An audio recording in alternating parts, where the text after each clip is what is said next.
Hey there, woodworking enthusiasts and skateboarding fans alike. Welcome back to the channel, where today two worlds collide. That's right, we're delving into the art of woodworking, or more specifically, wood turning, but with a twist.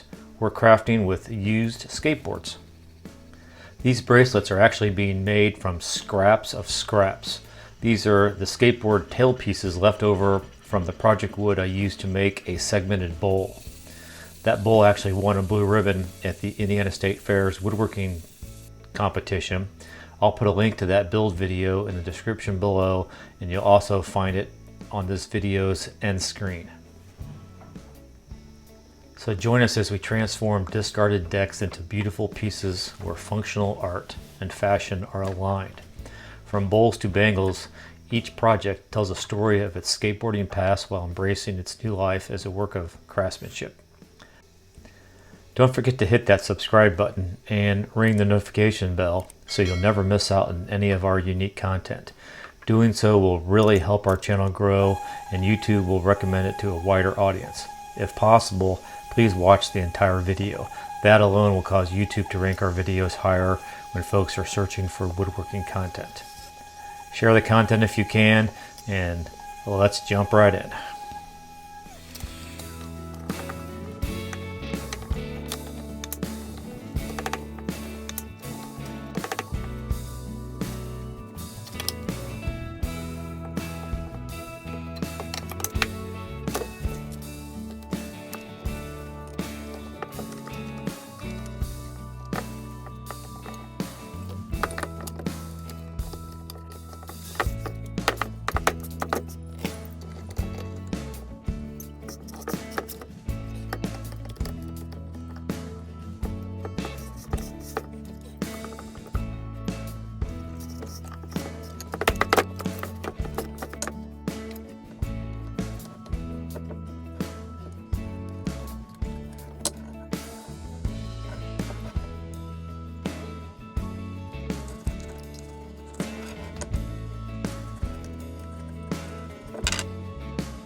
You're still here? Please subscribe. It's over.